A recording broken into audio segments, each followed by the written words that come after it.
जय श्री राधा रानी सरकार की, जय श्री कृष्ण भगवान की, जय श्री लक्ष्मी नारायण जी भगवान की, जय वैशाख मास महत्यम्य की। मंदिर श्री बंसी वाले महात्मा यूट्यूब चैनल की ओर से आज हम आपको वैशाख मास महत्यम्य के 18वें अध्याय की परम सुंदर कथा को सुनाने जा रहे हैं, जो कि इस प्रकार है।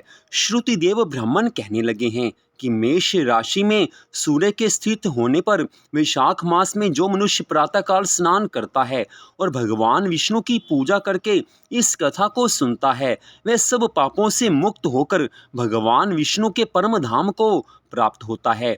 इस बारे में एक प्राचीन कथा सुनाते हैं, जो सब पापों की नाशक, पवित्र कारक, धर्मानुकूल, वंदनीय और पुरातन है।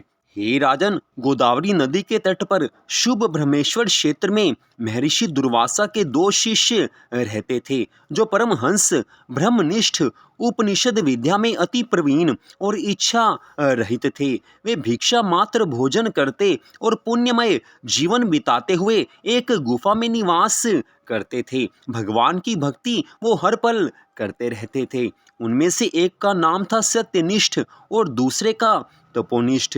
वे इन्हीं नामों से तीनों लोकों में विख्यात थे। सत्यनिष्ठ सदा भगवान विष्णु की कथा में तत्पर रहते थे।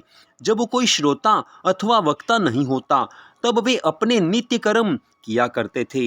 यदि कोई श्रोता उपस्थित होता तो उससे निरंतर वे भगवान की कथा सुनाते, और यदि कोई कथावाचक भगवान विष्णु की कल्याणमयी पवित्र कथा कहता तो वे अपने सब कर्मों को समेटकर भगवान की कथा श्रवण में तत्पर होकर उस कथा को सुनने लगते थे। भगवान की कथा से उनका बहुत अधिक प्रेम था। वे अत्यंत दूर के तीर्थों और देव मंदिरों को छोड़कर तथा कथा विरोधी कर्मों का परित्याग करके भगवान की दिव्य कथा सुनते और श्रोताओं को स्वयं भी सुनाते थे।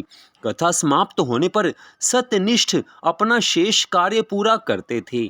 कथा सुनने वाले पुरुष को जन्म मृत्यु रूप संसार बंधन की प्राप्ति नहीं होती, उसके अंतःकरण की शुद्धि होती है। भगवान विष्णु में जो अनुराग की कमी है, वह कथा श्रवण से दूर हो जाती है और उनके प्रति प्रेम भावना बढ़ती है। साथ ही साधु पुरुषों के प्रति सौहार्द बढ़ता है। रजोगुण रहित गुणातीत परमात्मा शीघ्र ही हृदय में स्थित हो जाते हैं। श्रवण से ज्ञान प्राप्त करके मनुष्य भगवान के चिंतन में समर्थ होता है। भगवान के चरणों में उसका मन लग जाता है। श्रवण, ध्यान और मनन, यह वेदों में अनेक प्रकार से बताया गया है। जहाँ पर भगवान विष्णु की कथा नहीं होती हो और जहाँ पर साधु पुरुष नहीं रहते हो, वह स्थान साक्षात गंगा तट ही क्यों ना हो, निस्संदेह उसका त्याग कर देना चाहिए। जिस देश में तुलसी नहीं है अथवा भगवान विष्णु का मंदिर नहीं है, ऐसा स्थान निवास करने योग्य नहीं है। यह निश्चय करके मुनिवर सत्यनिष्ठ सदा भगवान विष्णु की कथा और चिंतन में संलग्न रहते थे। भगवान के चरणों में उनका प्रगाढ़ प्रेम था। भगवान को याद करते करते उनकी हर सांस निकलती थी। सच बात है, जिनको भगवान की कथा से प्रेम हो जाए, उन्हें त्रिलोकी भर में कुछ भी और नहीं सुहाता है। त्रिलोकी भर में उन्हें किसी और वस्तु की आवश्यकता नहीं होती, किसी और के प्रेम की उनको आवश्यकता नहीं होती है। जिनको भगवान से प्रेम हो गया, उन्हीं का जन्म सफल है, और जिनको भगवान की कथा से प्रेम हो गया, वही भगवान को परम सुंदर लगते हैं। भगवान विष्णु की कथा में तत्पर रहना सत्यनिष्ठ का एकमात्र धर्म था। इसी कारण भगवान उनसे सदैव प्रसन्न रहते थे। मनुष्य जीवन प्राप्त करके अगर भगवान की कथा से प्रेम हो गया तो समझ लेना कि भगवान की बहुत अधिक कृपा हुई है। पहली बार तो मनुष्य स्वयं कथा सुनता है, उसके पश्चात ठाकुर जी स्वयं उसकी कथा में रुचि पैदा करते हैं। कहा जाता है कि मनुष्य एक पग भगवान की ओर चले तो सही, ठाकुर जी 100 पग चलकर उसकी ओर आते हैं। पहली कोशिश तो मनुष्य को करनी चाहिए, उसके बाद भगवान अपने आप रक्षा करते हैं। भगवान की कथा से एक बार भी प्रेम हो गया तो उसके बाद तो भगवान अपने आप कृपा करते रहते हैं। भगवान कथा सुनने का अपने आप संयोग बना देते हैं। हमारे हिंदू धर्म ग्रंथों में बार बार बताया गया है कि जो भगवान के चरणों में अपने मन को लगाते हैं, भगवान किसी न किसी तरह से उनको कथा में भेज देते हैं। क्योंकि मनुष्य जब तक भगवान की कथा नहीं सुनता तब तक उसका भगवान से निश्चल प्रेम नहीं हो सकता, और जब तक भगवान से प्रेम नहीं होता तब तक मनुष्य इस भवसागर से पार नहीं हो सकता। भगवान की कथा से प्रेम होना सब धर्मों का फल कहा गया है। और इधर दूसरी ओर दुर्वासा जी का दूसरा शिष्य तपोनिष्ठ दुराग्रह पूर्वक कर्म में तत्पर रहता था। वह भगवान की कथा छोड़कर अपना कर्म पूरा करने के लिए इधर उधर हट जाता था।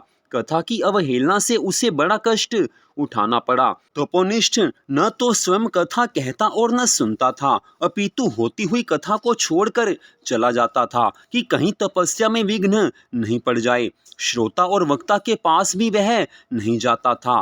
वह दुर्बुद्धि इसी प्रकार अपना समय बिताता और हरि कथा नहीं सुनता था। जब वह मृत्यु को प्राप्त हुआ तो कथा के दुराग्रह से छिन्नकर्ण नाम वाला बलवान पिशाच शमी के वृक्ष पर हुआ। वह अपने किए हुए कर्मों का विचार करता हुआ भूख प्यास से दुखी होकर इधर उधर भटकता फिरता था। भगवान की अत्यंत कृपा हुई है। सत्यनिष्ठ कदाचित वहां भ्रमण करता हुआ पहुंच गया और वहां पर मार्ग में दुख से पीड़ित छिन्नकर्ण नामक पिशाच को उसने देखा तो वह भूख से आतुर बुरी तरह से रो रहा था। उसको देखकर सत्यनिष्ठ कहने लगा कि तुम कौन हो और तुम्हारी ऐसी दशा कैसे हुई, ये सब वृतांत कहो, अब तुमको दुख नहीं होगा।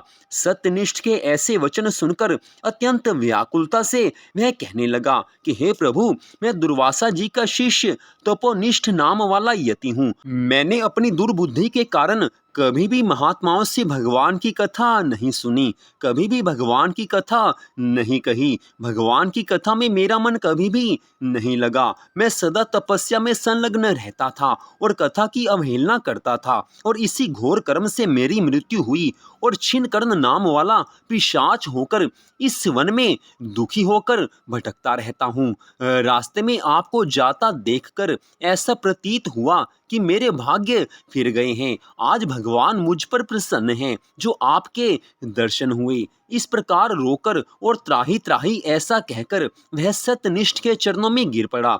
सत्यनिष्ठ को उस पर बड़ी दया आई है। उसने अपने दोनों हाथों से उसको उठा लिया और कथा के क्षण भर के सुनने का फल उसको दे दिया, जिससे उसके सभी पाप नष्ट हो गए। आज तपोनिष्ठ का उद्धार हुआ है। सत्यनिष्ठ ने कथा श्रवण के फल का क्षण मात्र का पुण्य फल उसको दे दिया, जिसके कारण तपोनिष्ठ का उद्धार हो गया। तो आज की इस कथा का यहीं पर विश्राम होता है। यहाँ पर स्पष्ट बताया गया है कि बड़ी से बड़ी तपस्या क्यों ना हो, भगवान की कथा के समक्ष वो कुछ भी नहीं है।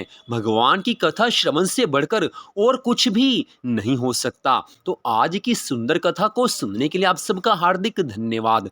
भगवान श्री राधा कृष्ण जी की, भगवान श्री लक्ष्मी नारायण जी की वैशाख मास महत्म की अनंत कृपा सदा आप सब पर, आपके परिवार पर बनी रहे। इसी मंगल कामना के साथ जय श्री राधा रानी सरकार की, जय श्री कृष्ण भगवान की, जय श्री लक्ष्मी नारायण जी भगवान की, जय वैशाख मास महत्म की। जय जय श्री राधे, जय जय श्री राधे, जय जय श्री राधे श्याम।